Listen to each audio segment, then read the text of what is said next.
Hello दोस्तों, चलिए शुरू करते हैं। आज आपको मैं बताता हूँ इलेक्ट्रिक लाइन ऑफ फोर्सेस क्या होंगे। जैसे अभी ये चीज़ें थोड़ा थ्योरेटिकल होने वाली है, क्योंकि इसमें चीज़ों को बच्चों आपको डायग्राम के थ्रू समझना होगा। ऐसे समझ सकते हैं कि ये बोर्ड्स के लिए भी ज़्यादा इंपॉर्टेंट हो जाता है, क्योंकि बोर्ड्स में चीज़ें थ्योरेटिकल आती हैं।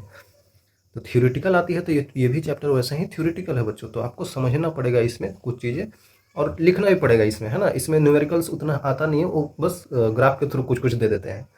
तो काफ़ी आसान होने वाला है यार। इलेक्ट्रिक फोर्स जो लग रहा था इलेक्ट्रिक फील्ड में, तो वहाँ पे हम लगा तो रहे थे फोर्स। मान लेते हैं चार्ज क्यू है, फोर्स लग रहा है इधर ऐसे। यहाँ पे अब हम देखने वाले हैं इसका फील्ड लाइन कैसे होगा, कितना कैसे कैसे लाइन बनता है। इमेजिनरी लाइन ही होता है, लेकिन हमें दिखाना पड़ेगा कि कैसा कैसा लाइन होता है।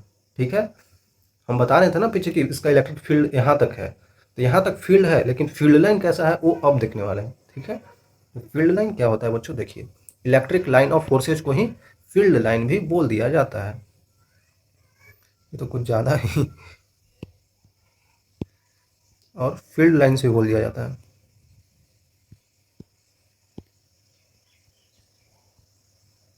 फील्ड लाइंस, ठीक है बच्चों, इसमें कंफ्यूज नहीं होना है, इसको फील्ड लाइंस भी बोल देंगे तो कोई दिक्कत नहीं है। बोला जा रहा है कि electric line in the region is represented by the continuous line. ठीक है, एक बात तो सही है, कंटिन्यूअस बनता है, जिसको लाइन ऑफ फोर्स भी बोलते हैं। Field line is an imaginary line along which the positive test charge will move if left free. इसका अंग्रेजी का मतलब ये है कि मान लेते हैं, आपको शुरू से बताता हूँ मैं, एक पॉजिटिव चार्ज हमने रख दिया है कहीं पे। ठीक है, कोई दिक्कत नहीं है।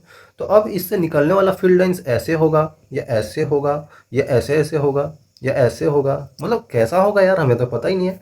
ये है कि कॉन्टिन्यूस बनता है, लेकिन ऐसा होगा, ऐसा होगा, ऐसा होगा, कैसा होगा नहीं पता है। पता कैसे करेंगे, इसके लिए आप एक यूनिट पॉजिटिव टेस्ट चार्ज ले लीजिए। यूनिट पॉजिटिव टेस्ट चार्ज का मतलब कि एकदम छोटू सा चार्ज, एकदम छोटू सा चार्ज बच्चों, जो कि पॉजिटिव है और यूनिट है, वन है। हाँ, उसी के कंपैरिजन में हम सारा चार्ज लिखते हैं, इसीलिए हम उसको सबसे छोटा मानते हैं। सबसे छोटा यूनिट पॉजिटिव चार्ज को हम लेते हैं। तो ऐसा किया गया, एक्सपेरिमेंट किया गया बच्चों माइक्रोस्कोपिक लेवल पे। तो देखा गया है कि अगर हम पॉजिटिव से किसी चार्ज को एकदम पास रखते हैं, यूनिट पॉजिटिव चार्ज को, तो क्या करता है ये पॉजिटिव चार्ज, इसको धक्का देता है। फिर धक्का देता है तो इधर आता है, मतलब धीरे धीरे हम भी उसको पकड़े, लेकिन धक्का इधर दे रहा है। फिर देखे तो धक्का इधर दिया, फिर देखे तो धक्का इधर दिया। मतलब पॉजिटिव पॉजिटिव है तो रिपेल तो करेगा ही। तो रिपेल इस तरह से कर रहा है, देखिए इस तरह से कर रहा है, ऐसे कर रहा है। रिपेल इस तरीके से कर रहा है। मतलब देखा गया इसका फील्ड लाइन तो ऐसे बन रहा है। फिर सोचे कि ठीक है भाई, ऐसे बन रहा है। अब क्या करते हैं, इस पॉजिटिव चार्ज को हम इधर रख देते हैं, इधर देखते हैं कैसे बनता है। तो ये फिर से रिपेल किया इधर। ये जब भी रिपेल कर रहा है तो ऐसे कर रहा है, ऐसे रिपेल नहीं कर रहा है, ऐसे नहीं कर रहा है। ये रिपेल ऐसे कर रहा है, परपेंडिकुलरली कर रहा है हर जगह पे। ऐसा हो रहा है बच्चों। अब बोलेंगे कैसे हो रहा है, ऐसा हो रहा था, हमने रखा चार्ज को तो ऐसा हो रहा है। उसी तरीक़े से फिर इधर भी वैसा ही बनने लगा, इधर भी वैसा ही बनने लगा, इधर भी वैसा ही बनने लगा बच्चों। हम एक्सपेरिमेंट किए और हमें ऐसा पता चला। ठीक है, उसी तरीक़े से फिर देखेंगे तो इधर भी ऐसा ही बनने लगा, इधर भी ऐसा। धीरे धीरे चीज़ों को हम फिर समझने लगे कि भाई स्ट्रेट लाइन बनता है और ऐसे बनता है। ठीक है, चीज़ों को हम धीरे धीरे समझने लगे, तो पता चल गया हमें कि फील्ड लाइंस जो है पॉजिटिव चार्ज से ऐसे बनता है।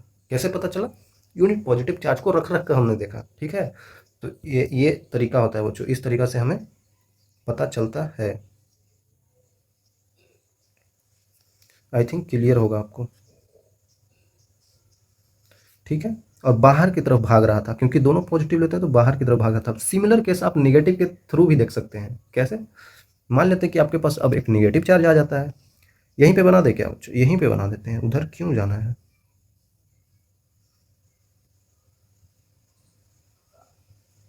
पूरा सेलेक्ट नहीं हुआ क्या, देखिए ये पॉजिटिव के थ्रू हमने बना दिया था। अब वैसा ही एक हम नेगेटिव के थ्रू बना देते हैं। ये नेगेटिव चार्ज था, तो दोनों में एक्सपेरिमेंट कर रहे हैं तो सेम ही केस है ना बच्चों। हम क्या कर रहे हैं, एक यूनिट पॉजिटिव चार्ज को यहाँ पे ला के रख दे रहे हैं। फिर ये क्या हुआ कि अब पॉजिटिव नेगेटिव था तो क्या हो रहा था, ये इसको अट्रैक्ट कर रहा था अपने तरफ। दोनों आपस में अट्रैक्शन कर रहे थे, तो अट्रैक्ट तो कर रहा था। तो भाई यहाँ पे रख दिए तो अट्रैक्ट कर रहा है। फिर इसको हम यहाँ रख दिए, यहाँ भी अट्रैक्ट कर रहा है। यहाँ भी रख दिए तो यहाँ भी अट्रैक्ट कर रहा है। अट्रैक्ट सब जगह कर रहा है, लेकिन हमें फील्ड लाइन बनाना है, मतलब सही तरीका से बनाना है। तो अब पास में रखने से तो नहीं होगा ना, पास में रख रहे हैं तो अब कहाँ जाए, दूर जाएंगे तो फिर भी अट्रैक्ट कर रहा है। तो अब हम एक दूर का पॉइंट लेंगे, यहाँ पे मान लेते हैं पॉजिटिव को रख दिया। यहाँ पे मान लेते हैं हमने पॉजिटिव को रख दिया, तो क्या कर रहा था, ये अपने तरफ अट्रैक्ट कर रहा था, ऐसे कर रहा था बच्चों। धीरे धीरे ऑब्जर्व किया गया तो ऐसे आया। अब कहीं पे यहाँ पे रख दिए थे पॉजिटिव, तो नेगेटिव अपने तरफ अट्रैक्ट कर रहा था, और हमेशा एकदम स्ट्रेट लाइन में अट्रैक्ट कर रहा था बच्चों, इसमें कंफ्यूज नहीं होना है। तो देखा गया तो सारा बच्चों ऐसे अट्रैक्ट कर रहा था। ठीक है, एक्सपेरिमेंट किया हमने, हमने निकाला चीज़ों को ऐसे देखकर। तो नेगेटिव वाला चार्ज जो होता है ना, वो अपनी तरफ अट्रैक्ट करता है रेडियली इनवर्ड, रेडियली मतलब कि एकदम डायरेक्टली अंदर की तरफ, और पॉजिटिव चार्ज होता है वो बाहर की तरफ करता है, वो रेडियली आउटवर्ड करता है। ठीक है, रेडियल आउटवर्ड। तो यहाँ पे बिल्कुल आसानी से बोल सकते हैं, electric field lines radially outward. ठीक है, यहाँ पे क्या हो जाएगा, electric field lines radially inward. ठीक है, रेडियली इनवर्ड मतलब कि अंदर की तरफ। यहाँ पे तो चीज़ें सिंपल है, देखते हैं आगे।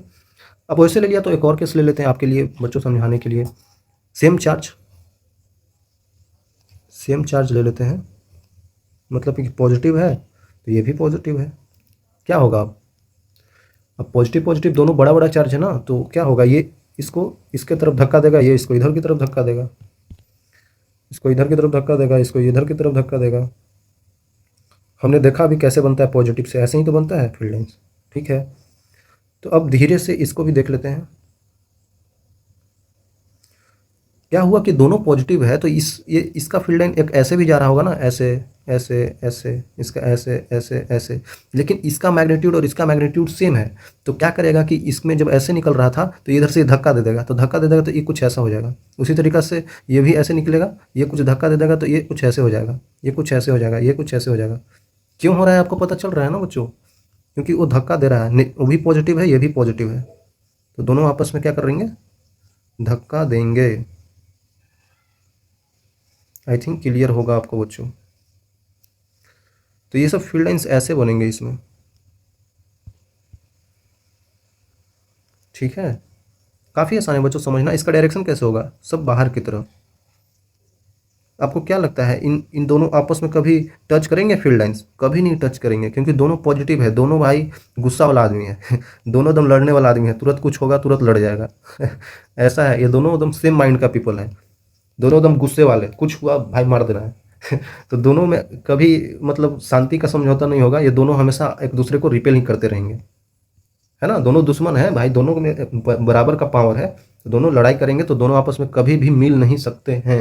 ठीक है, तो इस टाइप का बनेगा, सिंपल है। उसी तरीके से नेगेटिव नेगेटिव भी बता देता हूँ आपको।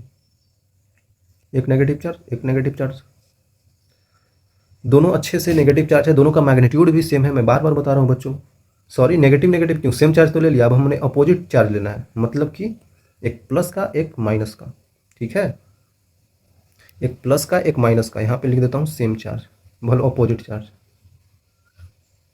अब बच्चों केस है अपोजिट चार्ज का, कोई दिक्कत नहीं है, ये भी काफ़ी आसान है। तो हमें पता चल गया है कि पॉजिटिव से निकलता है इलेक्ट्रिक फील्ड लाइंस, देखा था मैंने अभी, पॉजिटिव से निकलने वाला होता है और नेगेटिव में जाने वाला होता है। इसका मतलब पॉजिटिव से निकलेगा और नेगेटिव में चला जाएगा, ऐसे यही तो केस होगा बच्चों, यही तो केस होगा, पॉजिटिव से निकलेगा नेगेटिव में चला जाएगा। कुछ ऐसे बनेगा, कुछ ऐसे बनेगा, कुछ यहाँ से ऐसे करके इधर की तरफ आएगा, है ना बच्चों।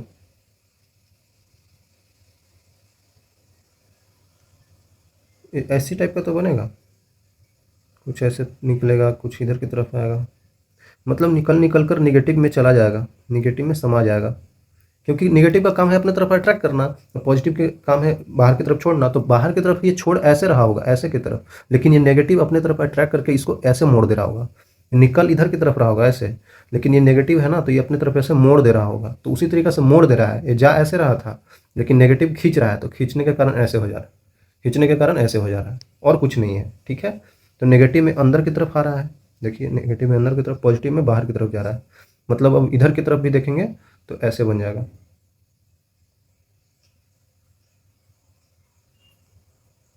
है ना बच्चों, इस तरीक़ा से हम बना सकते हैं।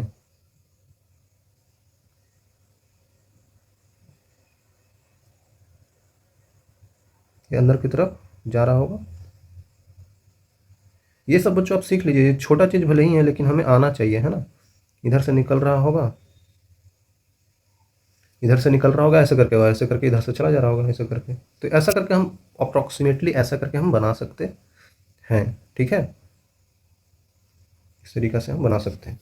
तो आपको समझ में आ गया होगा कि चीज़ें कैसे कैसे होगी, कैसे फील्ड लाइन बनेगी। अब आगे चलते हैं, चीज़ें और समझाते हैं। देखिए बच्चों, कुछ थ्योरेटिकल टॉपिक्स हैं इसमें, कुछ प्रॉपर्टीज़ हैं इलेक्ट्रिक लाइन ऑफ फोर्स का, मतलब वही इलेक्ट्रिक फील्ड लाइन्स जो हैं बन रहे थे, उनका कुछ प्रॉपर्टी है जो एक्चुअली में हो रहा था, एक्सपेरिमेंट के थ्रू हमने देखा, वो सही बात निकला, तो उसी को हम देख लेते हैं। अब इसमें पूछना ही है कैसा ही क्यों हो रहा है, तो क्यों हो रहा है वो ठीक है बच्चों, क्योंकि ऐसा हो ही रहा है। अब पॉजिटिव चार्ज है तो ये क्यों बाहर फेंक रहा है, क्योंकि इसका प्रॉपर्टी है, इस टाइप का इसका नेचर है कि बच्चों ये बाहर की तरफ ही फेंकेगा इलेक्ट्रिक फील्ड लाइन्स। नेगेटिव अंदर ही क्यों खींच रहा है, इसका कोई आंसर नहीं है। हमने देखा रखकर पॉजिटिव यूनिट पॉजिटिव चार्ज को तो अपनी तरफ खींच रहा था, सिंपल सी बात है। तो इसमें अब पूछ नहीं सकते कि क्यों हो रहा है, क्यों क्यों का आंसर मैंने दे दिया है बच्चों, क्यों हो रहा है, क्योंकि ऐसा इसका नेचर है, हो रहा है ऐसा।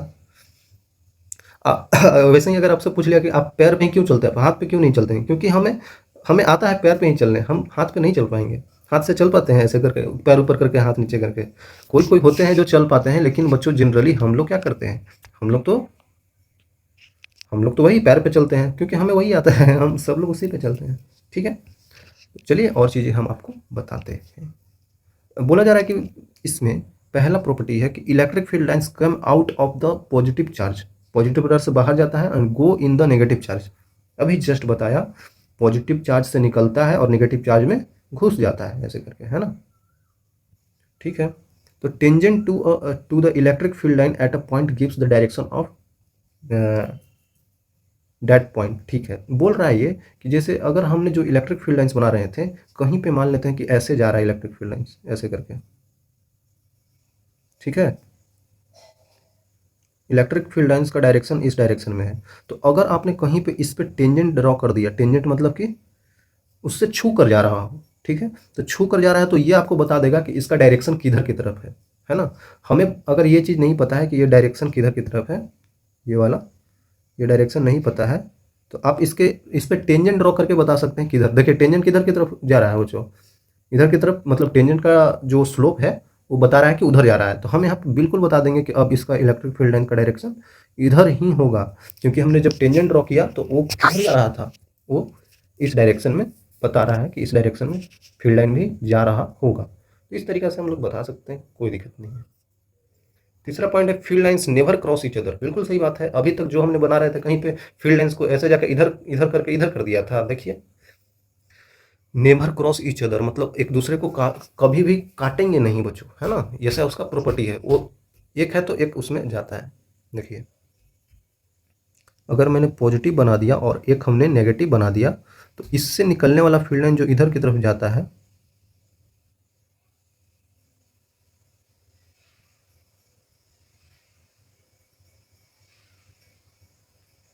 देखिए ये जो फील्ड लाइन्स इधर की तरफ ऐसे करके जा रहा है ना, एक सेकेंड, ऐसे करके बच्चों पॉजिटिव से निकल के नेगेटिव की तरफ जा रहा है। आपने देखा है यहाँ पे, कहीं पे देखा आपने कि फील्ड लाइन जो ऐसे करके ऐसे जा रहा है, ऐसे निकला और ऐसे करके चला गया, इसमें ऐसा कभी नहीं हो सकता, ऐसे करके निकला और ऐसे करके चला गया। ये ऐसा हो सकता है कभी कि यहाँ से ये निकले ऐसे करके और इसको काट दे, इसको फिर काट दे, काट काट के अंदर जा रहा है, ऐसा नहीं होता है, ऐसा प्रॉपर्टी उसका फील्ड लाइन्स का नहीं है, ठीक है। एक है तो एक कर एक करके ही जाएगा नेगेटिव की तरफ, ठीक है। आई थिंक क्लियर होगा बच्चों।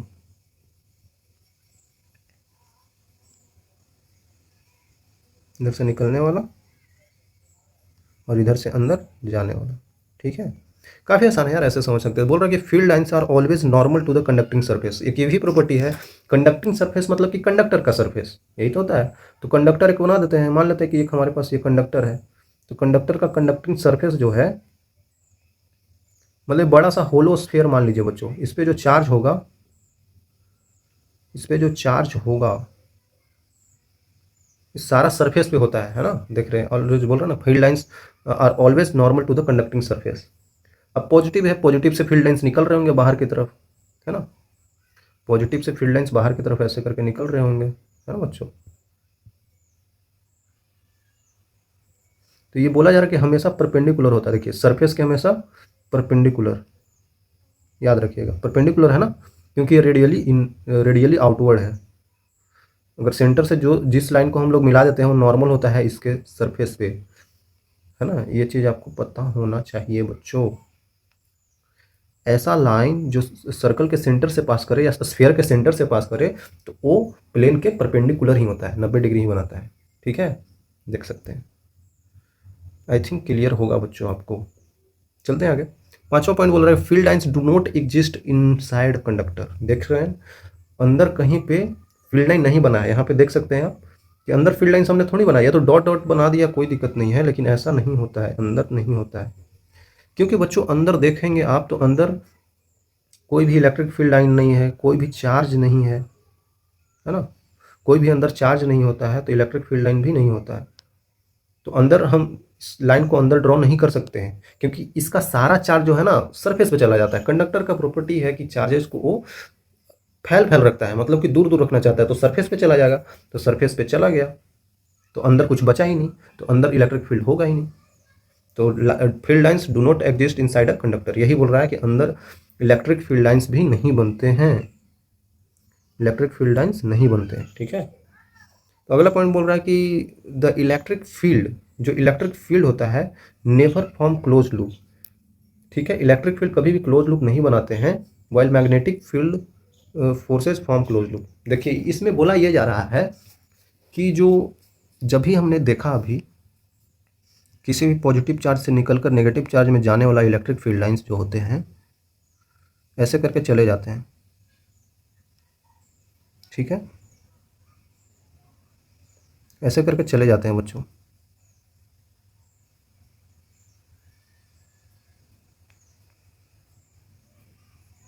लेकिन ये कभी भी क्लोज्ड लूप नहीं बना रहे हैं। बोलेंगे क्लोज्ड लूप तो बना रहा है भाई, ऐसे जा रहा है तो ये क्लोज लूप ही तो हुआ। क्लोज लूप मतलब कि ऐसे करके ऐसे बना देना। ये क्लोज लूप नहीं होता है बच्चों, इस गलत फैमिली में मत रहिएगा कि ये क्लोज लूप है। क्लोज लूप का मतलब होता है यहाँ से निकले और ऐसे करके फिर यहीं पे आ जाए। यहाँ पे वैसा नहीं हो रहा है, यहाँ से निकल के यहाँ ये चला जा रहा है, इसके बाद यहाँ थोड़ी आ रहा है, नहीं आ रहा है। देख रहे हैं साइन इधर की तरफ है, इधर से जा रहा है इधर चला जा रहा है, लेकिन इधर से फिर आ नहीं रहा है। क्लोज लूप मतलब कि यहाँ से निकल के फिर यहीं पे आना। तो ऐसा इलेक्ट्रिक फील्ड में तो नहीं होता है, लेकिन जो होता है मैग्नेटिक फील्ड आप पढ़ेंगे जहाँ पे एक कोई बार मैग्नेट होता है,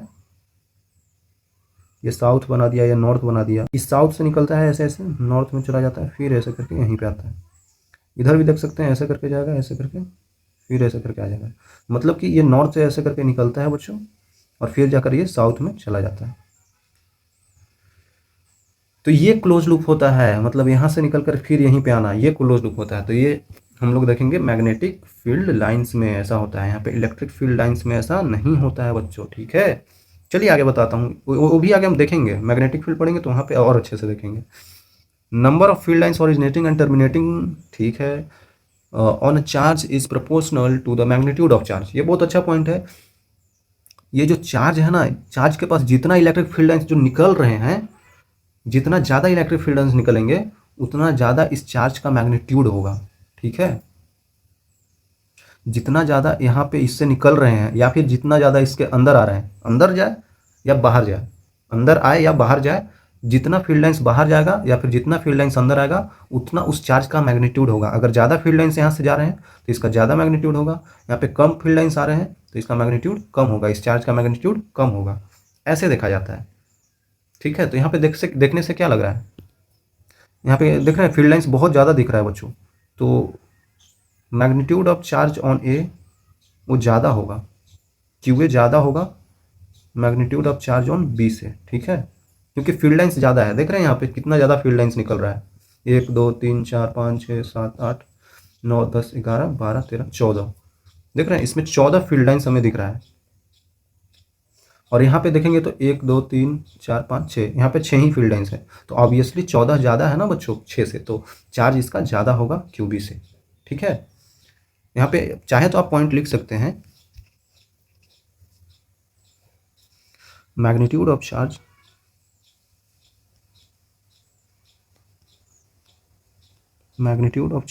इज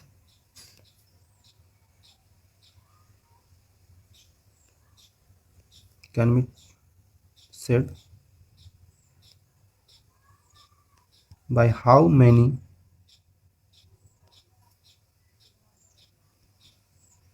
फील्ड लाइंस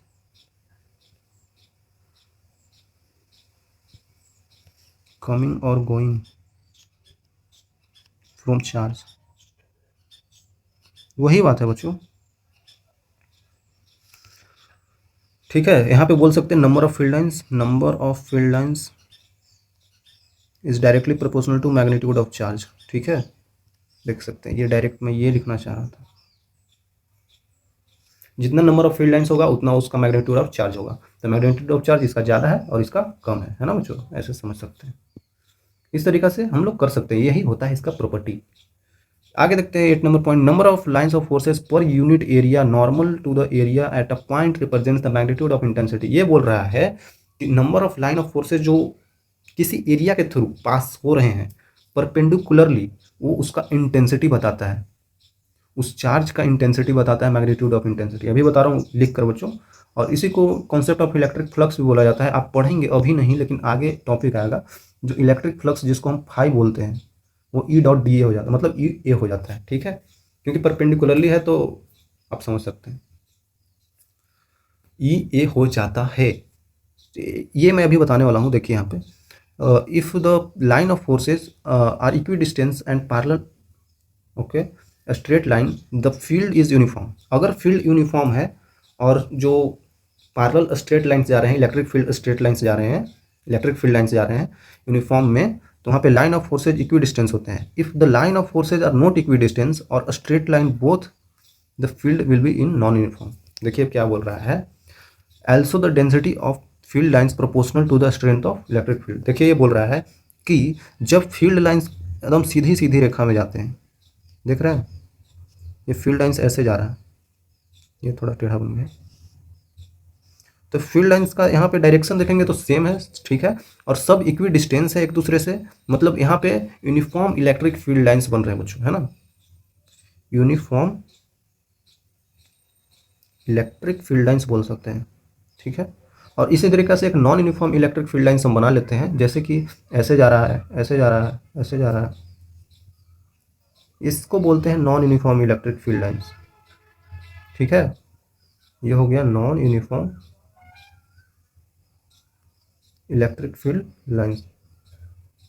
इसको क्यों बोल रहे हैं non uniform electric field lines? इसलिए बोल रहे हैं, हम कैसे बता पाते हैं कि नॉन यूनिफॉर्म है, क्योंकि अगर आप कोई पॉइंट इस फील्ड में कहीं पे अगर आप पॉइंट ये ले लें, कहीं पे पॉइंट ये ले लें, कहीं पे पॉइंट ये ले लें, कहीं पे पॉइंट ये ले लें, ए पॉइंट हो गया, B point, C point, D point, और अगर यहाँ पे कोई पॉइंट ले लें, मान लेते हैं एक ले लेते हैं, ए पॉइंट यहाँ पे है, बी पॉइंट यहाँ पे है और सी पॉइंट यहाँ पे है, तो इसमें बच्चों अगर आप कहीं पे ए बी और सी पे देखेंगे तो यहाँ पे अलग अलग आएगा, इसका इलेक्ट्रिक फील्ड लाइंस का जो स्ट्रेंथ है वो अलग अलग आएगा। कैसे? क्योंकि डेंसिटी ऑफ लाइन पे डिपेंड करता है।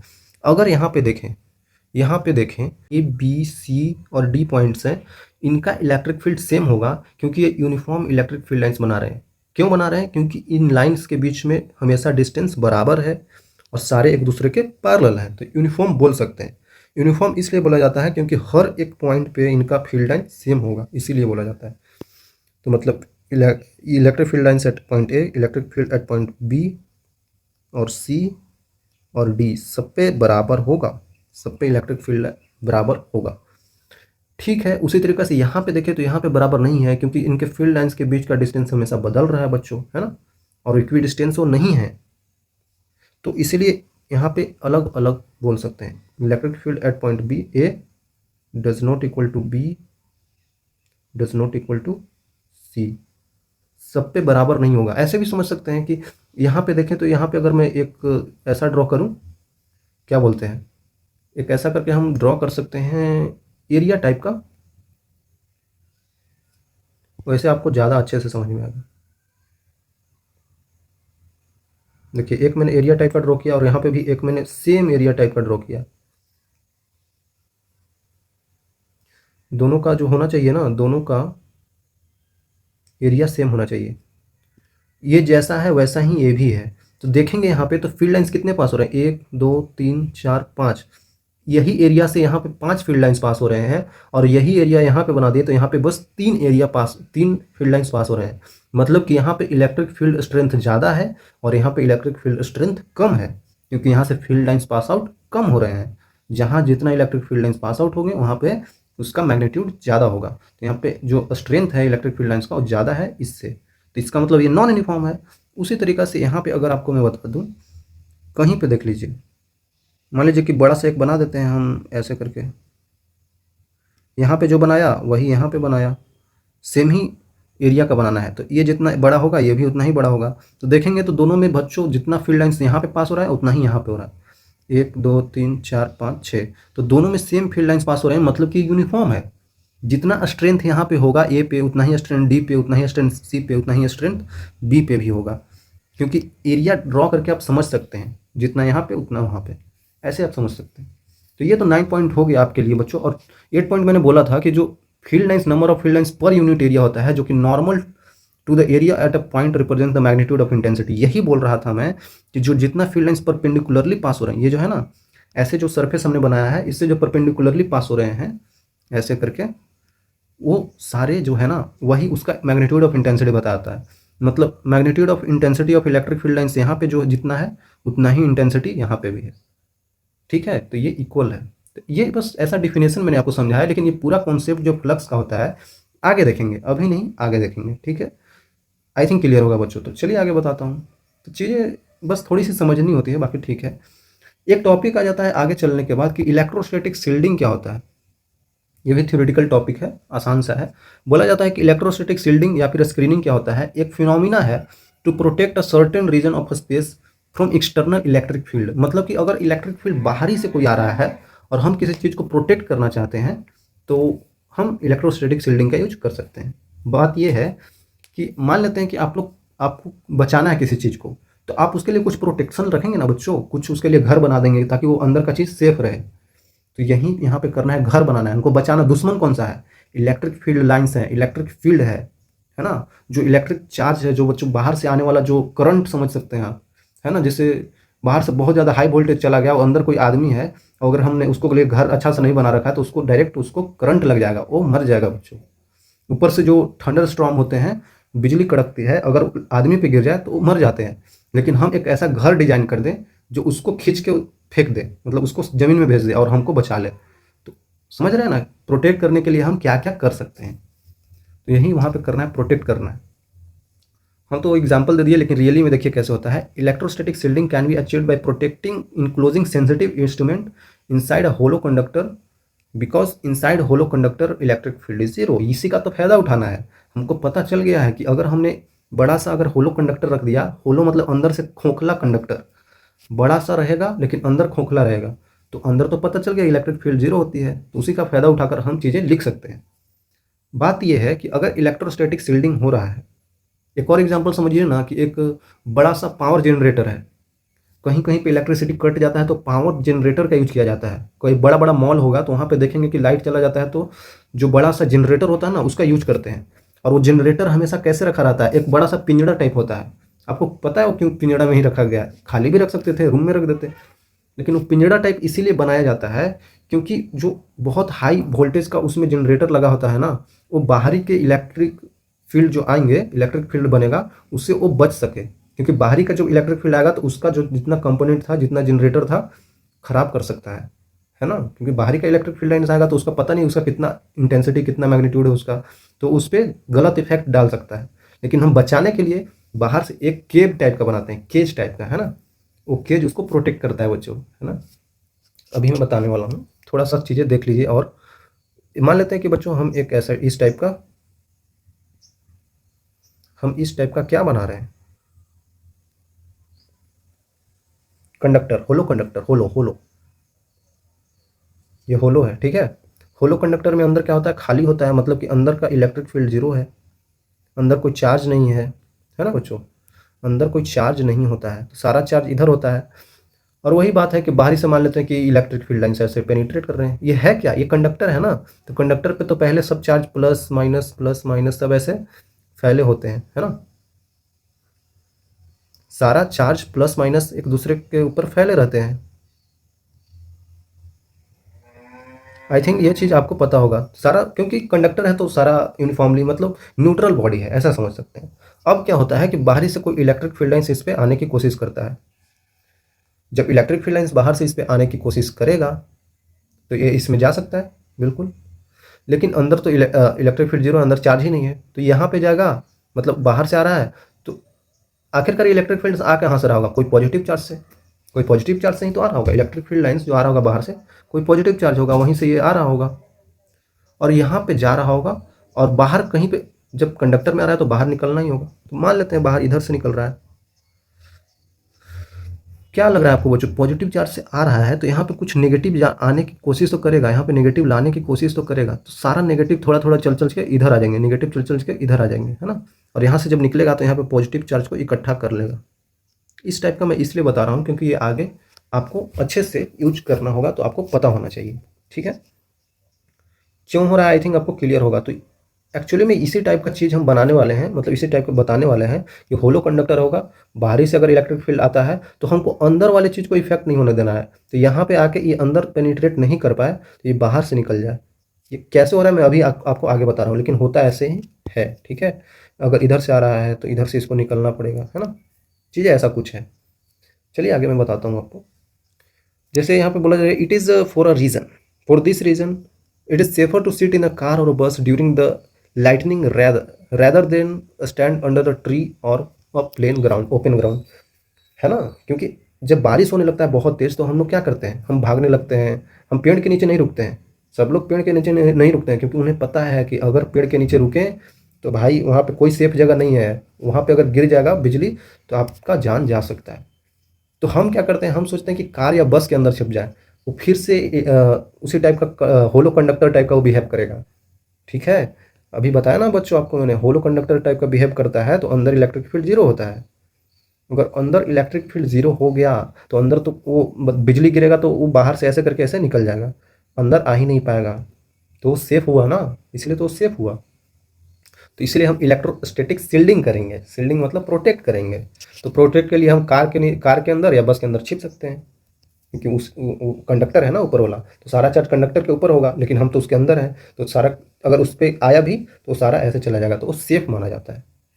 इस तरीके से ये भी समझ सकते हैं कि अगर फराडे जो थे साइंटिस्ट, उन्होंने एक इसी टाइप का केस बना दिया था, इसी टाइप का केस बना दिया था। उनमें बोला जाता था कि इस केस में अगर आप खड़े हो जाए, बाहर से कितना भी झटका दिया जाए आपको, कितना भी झटका दिया जाए तो आपको करंट नहीं लगेगा क्योंकि आप इस केज के अंदर है, देख रहे हैं यहाँ पे बच्चे हैं केज के अंदर, लेकिन इनको झटका नहीं लग रहा होगा, जबकि यहाँ से बहुत हाई वोल्टेज का करंट दिया जा रहा है, ठीक है।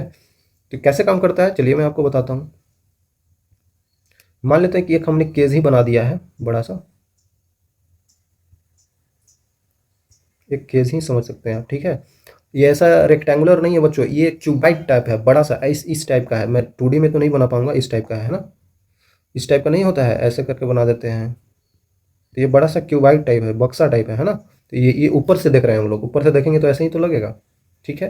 तो शुरू में क्या किया गया, शुरू में ये क्या है, न्यूट्रल है बच्चों। शुरू में क्या है, न्यूट्रल है। न्यूट्रल मतलब plus minus plus minus plus minus सब फैले हुए होंगे, ठीक है, प्लस माइनस सब फैले हुए होंगे, है ना बच्चों।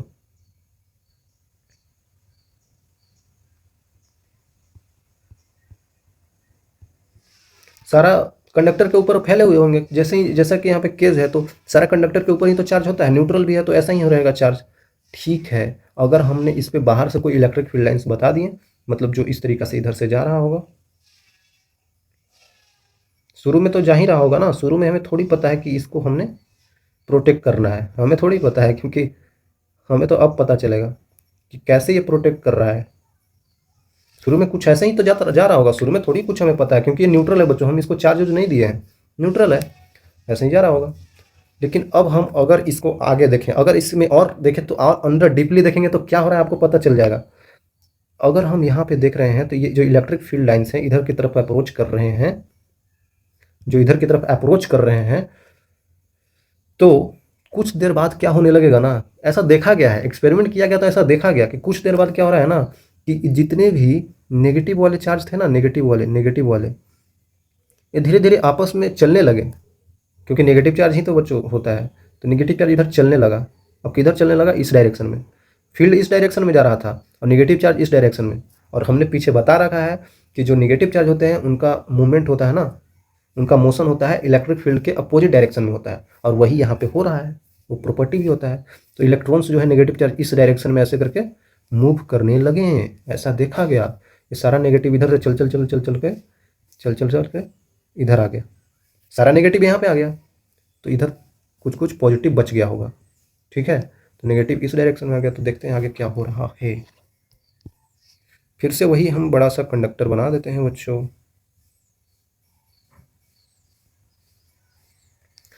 हो क्या रहा है कि धीरे धीरे चलते चलते जब सारा नेगेटिव इस डायरेक्शन में सारा आने लगा है, और पॉजिटिव तो वही जगह पे रहेंगे ना, पॉजिटिव का कोई दिक्कत ही नहीं है, पॉजिटिव तो जो ऐसे थे वैसे यहीं पे रह जाएंगे, इस टाइप का देखा गया है, ठीक है। अब ऐसा हुआ तो यहाँ पे सोचिए, अब इधर नेगेटिव चार्ज बहुत सारा है, इधर पॉजिटिव चार्ज बहुत सारा है, तो यहाँ पे होने क्या लगा कि पॉजिटिव से चीज़ें नेगेटिव की तरफ क्या करती हैं, इलेक्ट्रिक फील्ड लाइन्स आखिर कैसे बनती है, ऐसे ही तो बनती है। इलेक्ट्रिक फील्ड लाइन्स का जो बनना होता है ऐसे ही तो बनता है, पॉजिटिव से नेगेटिव की तरफ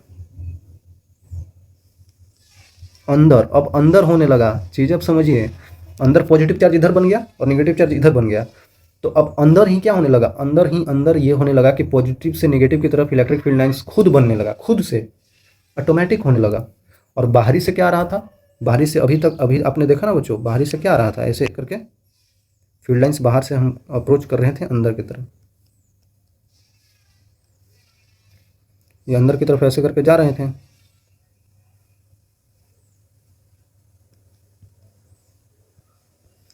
समझिए चीज़ों को बच्चों, है ना, इस टाइप का अंदर की तरफ जा रहे थे, और अंदर ही ये येलो वाला खुद से बन गया, खुद से बन गया, क्योंकि बहुत सारा पॉजिटिव इधर बहुत सारा नेगेटिव इधर, तो खुद ही इलेक्ट्रिक फील्ड लाइन बना दिए। अब क्या हुआ, जब ये बन गया तो क्या हुआ कि इधर बनने वाला और इधर बनने वाला दोनों आपस में कैंसिल आउट होने लगे। अब इतना स्ट्रेंथ का अंदर इलेक्ट्रिक फील्ड लाइन बन गया कि वो इसको कैंसिल आउट कर रहा है, इसको कैंसिल आउट कर रहा है, चीज़ों को काट रहा है। तो अब रिजल्टेंट हमारे पास क्या आ गया, जब चीज़ों को काटने लगा,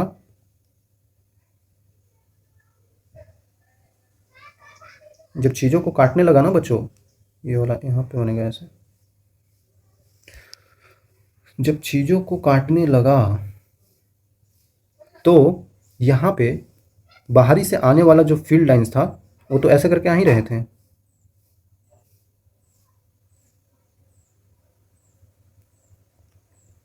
लेकिन अंदर अब नहीं जा पा रहे थे। समझिए चीज़ों को बच्चों, अब अंदर नहीं जा पा रहे हैं।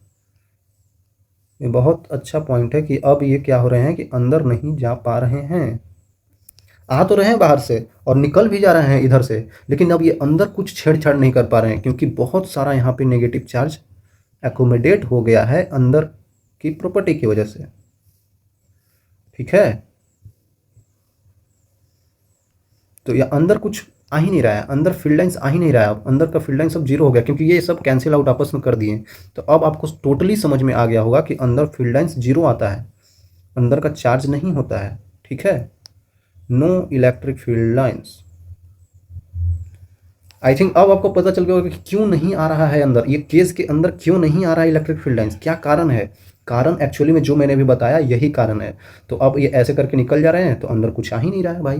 तो अंदर क्या हो गया, एक अच्छा सा बचाने वाला प्रोटेक्टिंग घर बन गया है, प्रोटेक्टिंग जगह बन गया। यहाँ पे चीज़ को रख देंगे तो प्रोटेक्ट हो जाएगा, बाहर से इलेक्ट्रिक फील्ड आने वाला कुछ इसको इफेक्ट नहीं करेगा अंदर वाले चीज़ों को। अंदर कोई आदमी भी रहे कोई दिक्कत नहीं है। ऐसे करता है काम जो होता है फैराडे केज। फैराडे केज लिख देता हूँ, फैराडे केज ऐसे ही काम करता है, ठीक है। बहुत आसान है, चीज़ों को समझिए। ये आता होता उतना तो नहीं है, लेकिन कॉन्सेप्ट याद रखिएगा तो हो सकता है कुछ भी आ जाए, कुछ पता नहीं है। चलिए आगे चलते हैं, इस तरीके से समझ सकते हैं। एक अच्छा सा पॉइंट लास्ट वाला ये बता रहा है बच्चों कि इक्विपोटेंशियल सरफेस और लाइन क्या होता है। इक्विपोटेंशियल सरफेस या लाइन, इक्विपोटेंशियल, इक्वी मतलब इक्वल, पोटेंशियल मतलब पोटेंशियल।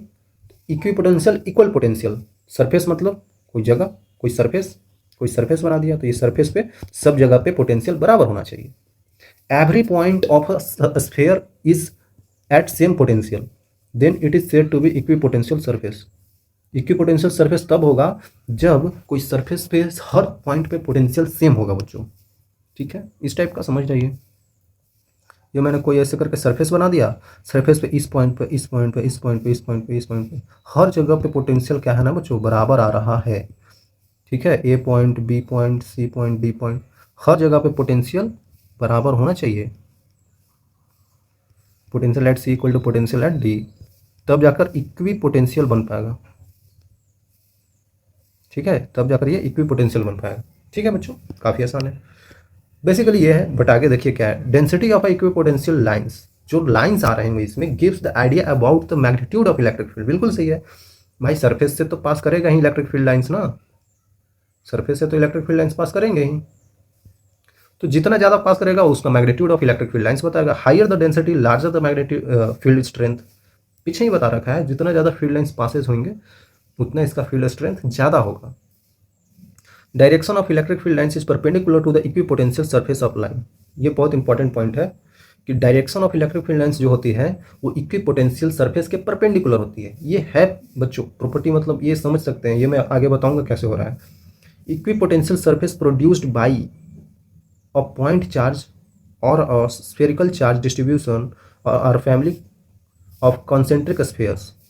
तो मतलब ये बोला जा रहा है यहाँ पे कि जो इक्विपोटेंशियल सरफेस प्रोड्यूस करते हैं eight a point charge, okay, देखिए बोला जा रहा है कि मतलब एक कोई पॉइंट चार्ज है, उसके वजह से जो बनेगा इक्विपोटेंशियल सरफेस, वो जो होगा या फिर किसी कॉन्सेंट्रिक स्फीयर की वजह से बनेगा वो सेम होगा। मतलब कैसा बनेगा, देखिए मैं बताता हूँ। एक हमने पॉइंट चार्ज ले लिया, इसके वजह से जो बनने वाला होगा इक्विपोटेंशियल सरफेस, इसके ऐसे होगा, सरफेस के ऐसे होगा, ऐसे होगा। चीज़ों को समझिए बच्चों, यहाँ पे जो ये आया है ना पॉजिटिव चार्ज, इसके वजह से जो फील्ड लाइंस बनेंगे वो कैसे बनेंगे, ऐसे बनेंगे, परपेंडिकुलर ही तो बनते हैं बच्चों, पीछे ही बताया था आपको, बार बार हमसे ये लाइन बनता ही नहीं है। ठीक है, ये तो आपको पता चल गया ना, पॉजिटिव है तो बाहर की तरफ बनने वाला सारा फील्ड लाइंस बाहर की तरफ ही जाएगा, जा रहा है। ये हमने क्या बना दिया, ये बीच में गोल गोल क्यों क्या बना दिया भाई, क्या बना दिया ये बीच में गोल गोल क्या बना दिया है हमने, एक और मैं सोच रहा हूँ गोल बनाने के लिए। ये भाई क्या है गोल गोल, ये क्या बना दिया, ये इसलिए बनाया है क्योंकि ये एक इक्विपोटेंशियल सरफेस है। बोलेंगे ये कैसे हो गया, इक्विपोटेंशियल सरफेस इतना जल्दी कैसे आ गया, इसलिए आ गया बच्चों क्योंकि इस चार्ज की वजह से इस पॉइंट पे पोटेंशियल जो होगा, यहाँ पे वही होगा, यहाँ पे वही होगा, जितना है ना ये सब सेम होगा। क्यों होगा भाई, क्योंकि आपको पता होगा कि जो पोटेंशियल का फॉर्मूला होता है वो पढ़ा है के क्यू बाई आर। आर क्या है, डिस्टेंस है उस पॉइंट चार्ज का फ्रॉम बड़ा वाला चार्ज, तो यही तो डिस्टेंस है। यहाँ पे स्मॉल चार्ज मान लेते हैं यूनिट पॉजिटिव चार्ज, तो इससे वजह से इसका डिस्टेंस वही है, यहाँ पे वही है, यहाँ पे वही, क्योंकि आर सेम है ना, सबका डिस्टेंस सेम है, और क्यू तो बड़ा वाला सेम ही है। मतलब कि ये जो वाइट लाइंस जो बन रहे हैं यहाँ पे, ये सारा इक्विपोटेंशियल सरफेस है। वैसा ये भी इक्विपोटेंशियल सरफेस, वैसा ये भी इक्विपोटेंशियल, वैसा ये भी इक्विपोटेंशियल, ये सारा इक्विपोटेंशियल सरफेस बन गए हैं। ठीक है, इस फॉर्मूले की वजह से आप समझ सकते हैं। अब आपको समझ में आ गया इक्विपोटेंशियल सरफेस क्या होता है। और बोला गया था एक और पॉइंट में कि जो फील्ड लाइंस होते हैं वो परपेंडिकुलर होते हैं इक्विपोटेंशियल सरफेस के। क्या लगता है ये परपेंडिकुलर नहीं है, ये परपेंडिकुलर नहीं है, ये परपेंडिकुलर नहीं है बच्चों, सारा परपेंडिकुलर ही तो है, देख रहे हैं, क्योंकि जब रेडियली आउटवर्ड जाता है जब स्फीयर से तो वो परपेंडिकुलर ही हिट करता है, ये सारा परपेंडिकुलर ही है। अब आपको समझ में आ गया, electric field lines perpendicular to equipotential surface, equipotential surface. ठीक है बच्चों, तो ये भी बहुत अच्छा सा पॉइंट है, इंपॉर्टेंट पॉइंट है जो कि पीछे बताया गया था। आई थिंक अब चीज़ें आपको क्लियर हो रही होगी कि किस तरीक़ा से ये चीज़ होता है। कि यहाँ पे देखिए इस पॉइंट पे जो पोटेंशियल होगा, इस पॉइंट पे पोटेंशियल होगा, इस पॉइंट पे पोटेंशियल होगा, ये सब अलग अलग है। इस पूरे सरफेस पे पोटेंशियल सेम है, लेकिन आगे जाते ही पोटेंशियल चेंज हो रहा है। मतलब कि यहाँ पे पोटेंशियल, अगर हम मान लें कि यहाँ पे पोटेंशियल V1 था, यहाँ पे पोटेंशियल V2 है, तो अगर V1 लिखना चाहूँ तो के क्यू डिवाइडेड बाई R1 लिख सकता हूँ। उसी तरीके से V2 पोटेंशियल जो होगा के क्यू डिवाइडेड बाई R2 लिख सकता हूँ। मैंने मान लिया है कि चार्ज तो सेम ही है ना, चार्ज तो प्लस वाला ये क्या है, सेम ही तो है सबके लिए, तो यहाँ पे ये R हो जाएगा, यहाँ पे ये R हो जाएगा बड़ा वाला। क्या लगता है आपको, ये तो R छोटा है, मतलब कि R1 क्या है, R1 का वैल्यू तो छोटा है R2 से, है ना बच्चों। अगर R1 छोटा है, ये छोटा है, तो इसका वैल्यू काफ़ी बड़ा होगा। अगर ये इससे बड़ा है तो इसका वैल्यू ये छोटा हो जाएगा। साफ साफ पता चल रहा है कि V1 का वैल्यू बड़ा होगा V2 से। ऐसे ही आगे अगर बढ़ता जाए, ऐसे ही बच्चों अगर हम आगे बढ़ते जाएं तो क्या लगता है आपको क्या होगा? यहाँ से आगे बढ़े, फिर आगे बढ़े, फिर आगे बढ़े, मतलब आगे जा रहे हैं तो पोटेंशियल धीरे धीरे घटता चला जा रहा है। देख रहे हैं आप, पोटेंशियल धीरे धीरे क्या हो रहा है कि घटता चला जा रहा है। मतलब कि उसी तरीके से ये मान लेते हैं कि V3 है, उसी तरीके से ये V4 है। तो आप ओवरऑल बता सकते हैं, ओवरऑल आप क्या बता सकते हैं कि पोटेंशियल 1 का सबसे ज़्यादा होगा, पोटेंशियल 2 का, फिर पोटेंशियल 3 का, फिर पोटेंशियल 4 का। मतलब कि पोटेंशियल डिक्रीजेस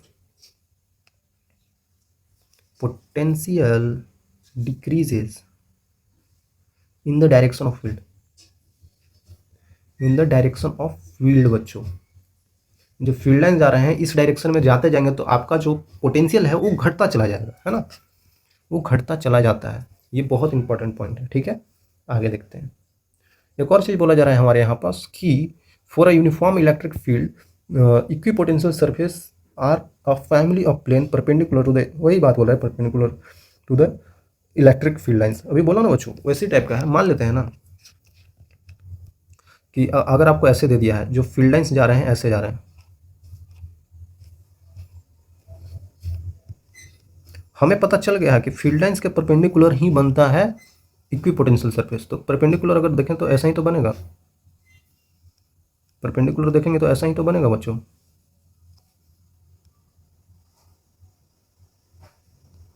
है ना। इलेक्ट्रिक फील्ड लाइन्स के परपेंडिकुलर जो बनेगा इक्विपोटेंशियल सरफेस वो ऐसा ही तो बनेगा बच्चों। मान लेते हैं इसका पोटेंशियल V1 है, इसका पोटेंशियल V2 है, V3 है, V4 है, V5 है।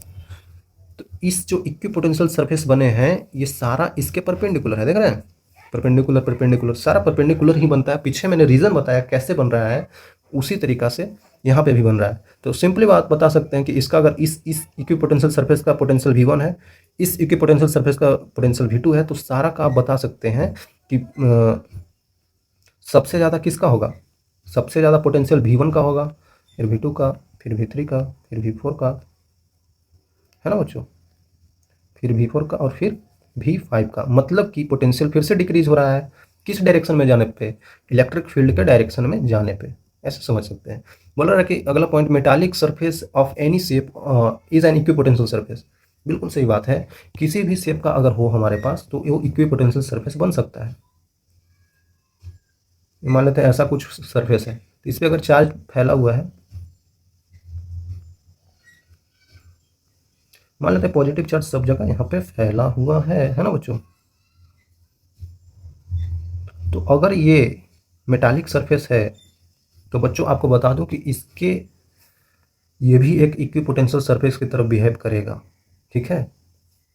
अगर मेटालिक सरफेस है तो ये भी एक इक्विपोटेंशियल सरफेस की तरफ बिहेव करेगा। कैसे करेगा?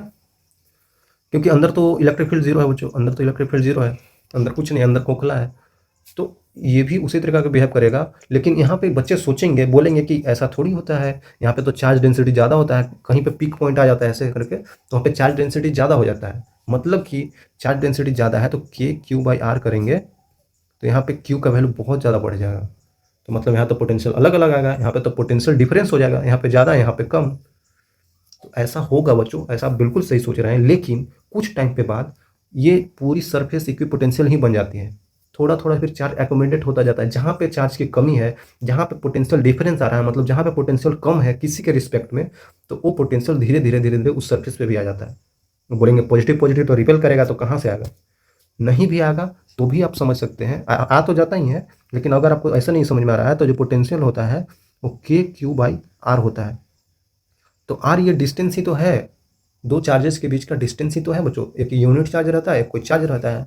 तो अगर आप ध्यान दें, अगर कोई पॉइंट चार्ज यहाँ पे रख दिए हैं तो यहाँ से इसका डिस्टेंस अगर आप देखें ये ज़्यादा है, लेकिन यहाँ पे चार्ज भी बहुत ज़्यादा है। मतलब ये ज़्यादा है, ये भी बहुत ज़्यादा है। मतलब कि ये ज़्यादा होता है तो ये कम कर देगा, लेकिन फिर ये ज़्यादा है तो ये इसको बढ़ा ही देगा। ओवरऑल वैल्यू वही रह जाएगा। यहाँ से देखेंगे तो इसका डिस्टेंस कम है, यहाँ पे चार्ज भी कम है। ये कम है तो ये बढ़ा देगा, और ये कम है तो इसको थोड़ा सा कम कर देगा, मतलब न्यूट्रलाइज कर देगा चीज़ों को सेम रखेगा। तो इसीलिए पोटेंशियल सेम हो जाता है इक्विपोटेंशियल सरफेस बनने के बाद। आप समझ सकते हैं बच्चों, पॉइंट से समझ सकते हैं मैंने क्या बोला है, ठीक है। काफ़ी आसान है यार। बोला जा रहा है कि equipotential surface can never cross each other. बिल्कुल सही बात है। जिस तरीका से आपने उधर देखा था, फील्ड लाइंस आपस में क्रॉस कभी नहीं कर सकते हैं। जैसे कि बताया ना मैं आपको, फील्ड लाइंस ऐसे जा रहे हैं, एक ऐसे जा रहा है। फील्ड लाइंस कहीं पे क्रॉस नहीं कर सकता है। ये पता नहीं मैंने कवर किया कि नहीं।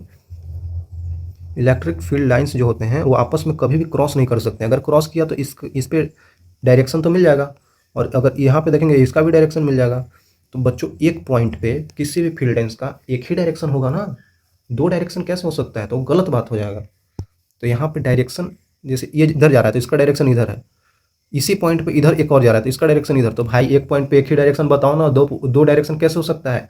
मैं बोलूँगा मैं यहाँ पे बता भी रहा हूँ चीज़ों को, मैं पढ़ा भी रहा हूँ और मैं उधर घूम भी रहा हूँ, ऐसा थोड़ी हो सकता है। मैं एक हूँ तो एक जगह पे ही हो सकता हूँ एक टाइम पे। वही बात है बच्चों, कभी क्रॉस नहीं हो सकता है। उसी तरीका से आप समझ सकते हैं कि इक्विपोटेंशियल सरफेस जो बन रहा था, जैसे मान लेते हैं ना कि एक ऐसे बन रहा था, एक इसी में ऐसे बना दिया, और यहाँ पे इक्विपोटेंशियल सरफेस बोल रहे हैं कि इक्विपोटेंशियल सरफेस है, और क्रॉस भी कर दिया। ऐसा कभी नहीं हो सकता है। अगर यहाँ पे क्रॉस किया तो यहाँ पे पोटेंशियल इसका, इस सरफेस का पोटेंशियल तो कुछ V2 था, इसका पोटेंशियल कुछ V1 था। तो भाई एक पॉइंट पे पोटेंशियल दो दो कैसे हो सकता है? पॉसिबल ही नहीं है। इसका पोटेंशियल V2, इसका पोटेंशियल V1, ठीक है। अब इस पॉइंट पे क्या बोलेंगे? V1 बोलेंगे या V2 बोलेंगे, पता ही नहीं चलेगा बच्चों। इसलिए कभी भी क्रॉस नहीं कर सकता है। अगला पॉइंट है equipotential surface for pair of charges. Okay, pair of charges के लिए बना लेते हैं बच्चों। बनाना है यहाँ पे चीज़ों को बनाना पड़ेगा। आगे बनाऊँ या यहाँ बनाऊँ? किधर बनाऊँ किधर बनाऊँ? आगे ही बना देता हूँ।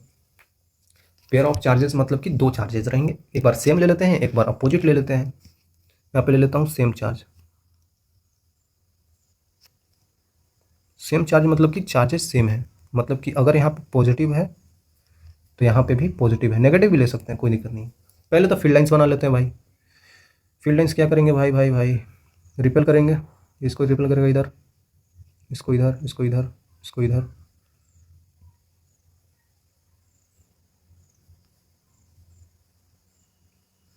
फील्ड लाइंस तो आपको बनाने आ ही गया होगा बच्चों, आई थिंक।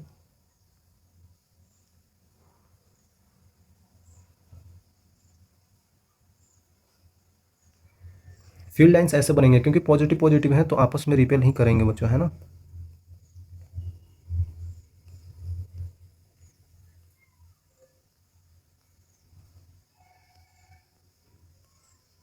ठीक है, तो अब हम यहाँ पे इक्विपोटेंशियल सरफेस बनाते हैं। हमें बनाना क्या है? Equipotential surface. ये तो उसका फील्ड लाइंस बता दिया। सोचिए कैसे बनेगा। वो ऐसे बनेगा कि मान लेते हैं इसका पहला सरफेस कुछ इस टाइप का बनेगा, इधर सट्टा हुआ, इधर थोड़ा सा दूर।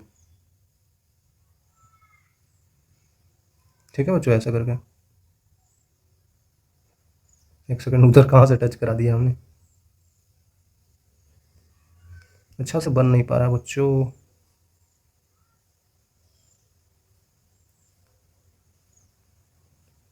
क्या कर दिया भाई मैंने? इस बार तो बना ही देंगे। ठीक है, इस टाइप का बनेगा। इधर पे भी देख लेते हैं बच्चों, इस टाइप का इधर भी बन जाएगा।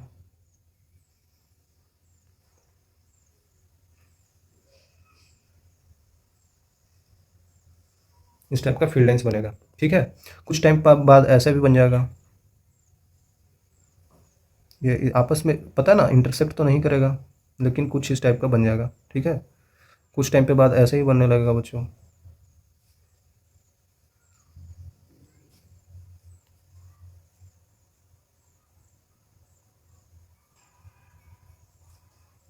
है ना, इस टाइप का। तो मतलब कि जो इक्विपोटेंशियल सरफेस है उनसे निकलने वाला जो भी इक्विपोटेंशियल सरफेस हमने बनाया है वो इस टाइप का बन जाएगा।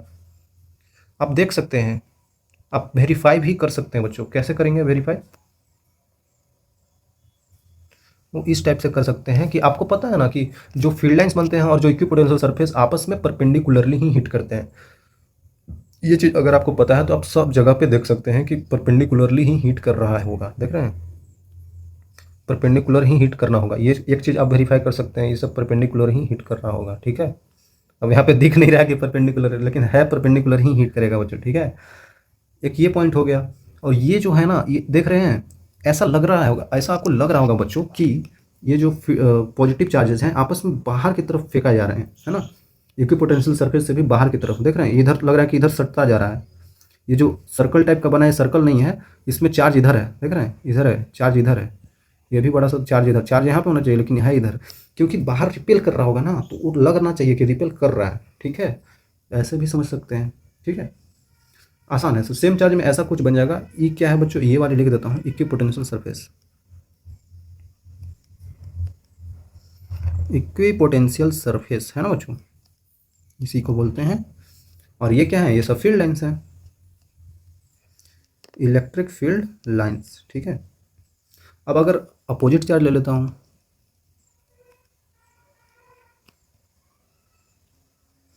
ये भी बताया जा सकता है, जैसे कि एक चार्ज पॉजिटिव है, एक चार्ज नेगेटिव है।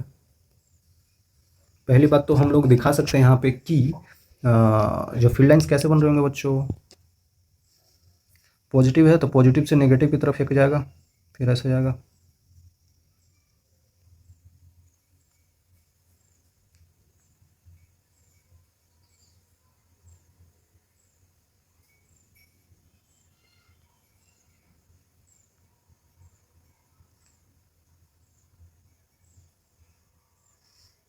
और यहाँ से कुछ ऐसे निकल रहा होगा, यहाँ पे अंदर की तरफ जा रहा होगा।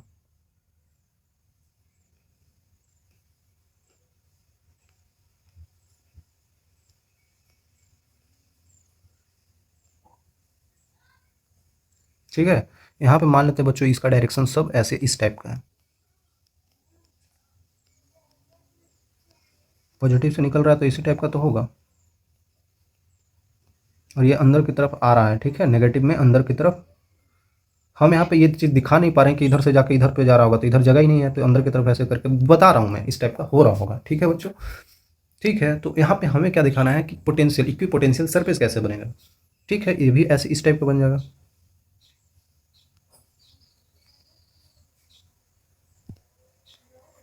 देखिए इस टाइप का बन जाएगा।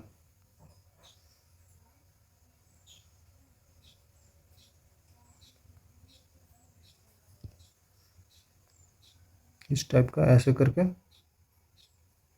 बन ही नहीं पा रहा है बच्चों, पता नहीं क्यों। ठीक है, इस टाइप से आप बना सकते हैं, ठीक है। यहाँ पे भी अगर आप चाहें तो इस टाइप के आप बना सकते हैं, ठीक है, ये तो पूरा गोल ही बन गया भाई।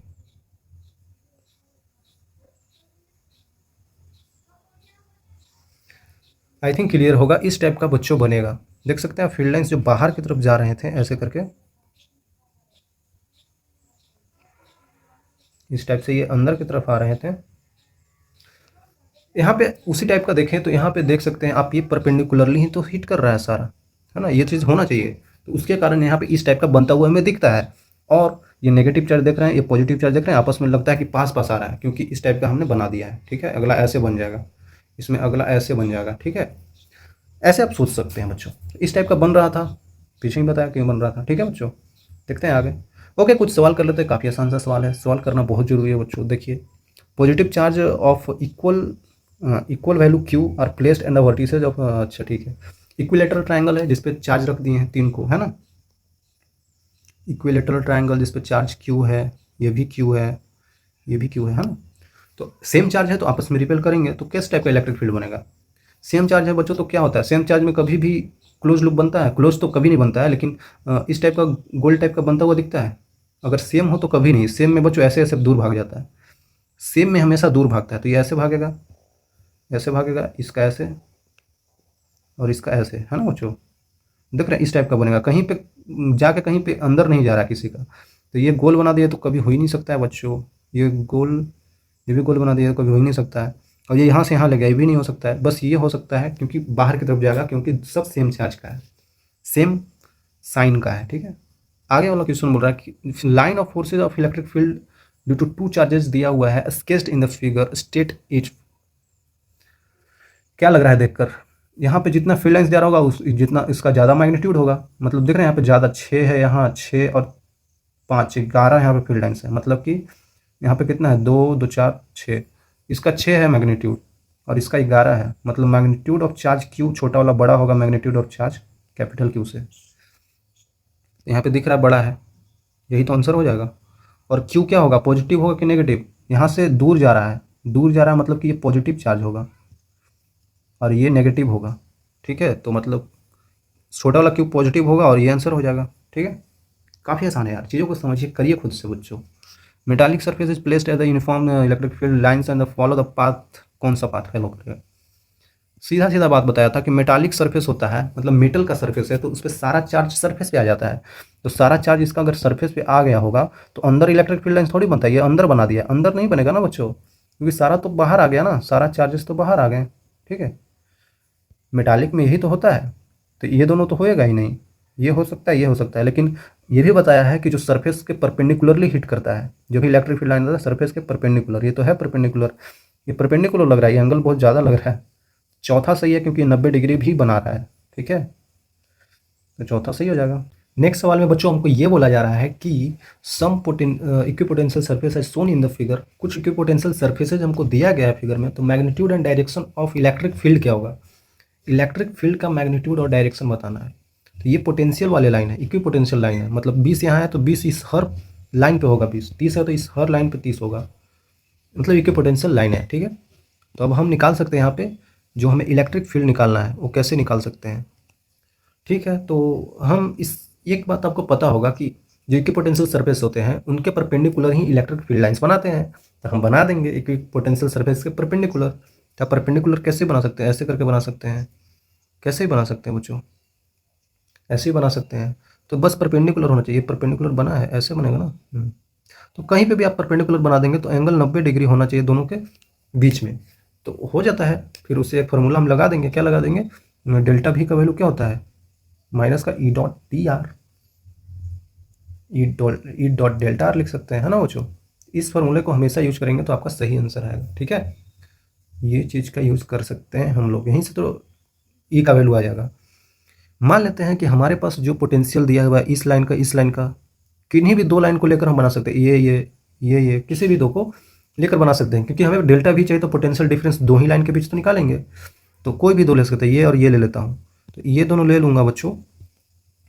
अगर मैं ये दोनों ले लेता हूँ मतलब कि हमारे पास ये आ जाएगा, ये ट्रायंगल टाइप का आ जाएगा, है ना, क्योंकि हमने लाइन ये और ये वाला लिया, तो एक कुछ ऐसा टाइप का बन जाएगा, कुछ इस टाइप का हमारे पास लाइन बन जाएगा। ठीक है, तो ये एंगल हमें थीटा दे रखा है और ये 10 है, ये 20 है, और ये हमें इलेक्ट्रिक फील्ड लाइंस का हम डायरेक्शन कैसे ले, हम डायरेक्शन ऐसे ले लेते हैं, कैसे भी ले सकते हैं, ऐसे ले सकते हैं, या फिर उल्टा डायरेक्शन में भी ऐसे भी ले सकते थे, कैसे भी ले सकते हैं। ठीक है, आंसर जब फाइनल आएगा तो उससे हमें पता चल जाएगा कि हमने डायरेक्शन अपोजिट लिया है या सही लिया है ना, लास्ट में पता चल जाएगा। तो ठीक है बच्चों, तो डेल्टा भी मतलब कि देखते हैं इस पॉइंट से इस पॉइंट की तरफ जा रहे हैं, हमारा इलेक्ट्रिक फील्ड लाइन इस डायरेक्शन में जा रहा है, इस डायरेक्शन में जा रहा है, तो मतलब कि डेल्टा भी मतलब फाइनल पोटेंशियल 20 आ रहा है, इनिशियल 30 था। ठीक है, तो फाइनल पोटेंशियल जो कि 20 माइनस 30 कर देंगे इक्वल टू निगेटिव ऑफ ई जो निकालना है, और डेल्टा आर, ई और डेल्टा आर के बीच का जो एंगल है वो कितना है बच्चों, तभी तो कॉस थीटा निकाल पाए, ई delta R cos of theta, तो ई ये वाला है और डेल्टा आर क्या है बच्चों, यही तो है डेल्टा आर। तो डेल्टा आर का डायरेक्शन किधर है ये देखना होगा, हम इधर से डेल्टा आर लें या इधर से डेल्टा आर लें, इस पर डिपेंड करेगा। तो हमने पहला पोटेंशियल इसे ही लिया है ना बच्चों, दूसरा पोटेंशियल ये लिया है, क्योंकि फाइनल पोटेंशियल जो V2 माइनस V1 किया है ना बच्चों, है ना, ये V2 था, ये V1 था, तो हमने पहला पोटेंशियल किसे ले रखा है, पहला पोटेंशियल इसे ले रखा है और दूसरा पोटेंशियल इसे ले रखा है। ठीक है, तो हमारे पास यहाँ से इधर जा रहा होगा ना, क्योंकि इलेक्ट्रिक फील्ड लाइंस का भी डायरेक्शन देखेंगे तो आपको इधर से इधर जा रहा है, तो हम इसको इधर ऐसे कंसिडर कर लेते हैं, ऐसे, है ना, और इसका डेल्टा आर का वैल्यू कितना है, 10 है, डेल्टा आर का वैल्यू कितना बच्चों, 10 है, तो कर देते हैं डेल्टा आर का वैल्यू, ये डिस्टेंस हमें पता चल गया 10 है और डायरेक्शन इधर ले लिया हमने।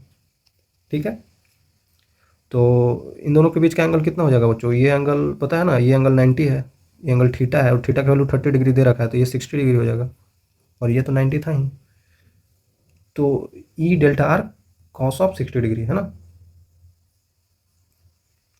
बिल्कुल आसानी से लिख सकते हैं कॉस ऑफ 60 डिग्री। तो माइनस का 30 माइनस का 10 इक्वल टू माइनस का ई डेल्टा आर का वैल्यू हमको 10 आया था, कॉस 30 1/2 होता है, नेगेटिव नेगेटिव कट गया, 10 10 कट गया, तो ई का वैल्यू हमारे पास 2 आ रहा है, मतलब कि 2 आ रहा है इंटू 2 इस मीटर में आ रहा था ना, 2 मीटर में आ रहा था, क्योंकि सॉरी 2 मीटर में आ रहा था कि सेंटीमीटर में बच्चों, मीटर में ही आ रहा होगा ना। तो यहाँ पे 2 आंसर थोड़ी दिया है, 200 दिया है ना, 200 मतलब कि वोल्ट पर मीटर होता है। तो वोल्ट पर मीटर मतलब कि ये जो हमने यहाँ पे लिखा है डेल्टा आर, तो ये नीचे चला जाएगा। तो डेल्टा आर जब नीचे चला जाएगा बच्चों, मतलब कि नीचे में आ जाएगा मीटर, 1 मीटर। समझ में आ रहा है कि नहीं आपको? ये बच्चों 10 जो लिखा है हमने, ये 10 सेंटीमीटर में था, तो भी निकालना है तो कितना हो जाएगा, 2 सेंटीमीटर नीचे चला जाएगा। सेंटीमीटर में 2 गुने 100 कर देंगे, तो ये पूरा मीटर में आ जाएगा, 200 मीटर में। क्योंकि सेंटीमीटर नीचे जाएगा ना, क्योंकि हमें ये निकालना है, तो इस सबको नीचे भेज देंगे। ठीक है, 1 सेंटीमीटर है ये, 200 मीटर आ गया हमारे पास ये। और 120 डिग्री एंगल बना रहा होगा एक्स एक्सिस से, देख सकते हैं एक्स एक्सिस ये है और इससे एंगल कितना है, थीटा है, और ये 90 है, तो 90 + 30 120 डिग्री। बिल्कुल सिंपल है यार, ऐसे करेंगे तो सवाल आंसर हो जाएंगे, आंसर आ जाएंगे। ठीक है, काफ़ी आसान है, आप लोग कर सकते हैं बच्चों। इसमें एक और केस लिया जा सकता था कि अगर आप ऐसे ले लेंगे, मान लेते हैं हमने जो डेल्टा आर का वैल्यू इधर से इधर लिया है, क्योंकि हमने हायर पोटेंशियल 30 को माना है, मतलब हम 30 से 20 की तरफ जा रहे हैं, तो हमने हायर इसको माना, इसको कम माना, तो इधर की तरफ जा रहे हैं, डायरेक्शन इधर है और मैग्नीट्यूड 10 था। हो सकता है आप बच्चों इधर से इधर ले सकते हैं, तो इधर से लेंगे तो बस नेगेटिव आंसर आ जाएगा, नेगेटिव में माइनस का 200 आ जाएगा, और कुछ दिक्कत नहीं है। कर सकते हैं चीज़ों का एक्सपेरिमेंट। ठीक है, मिलेंगे आगे, तब तक के लिए ओके बाय।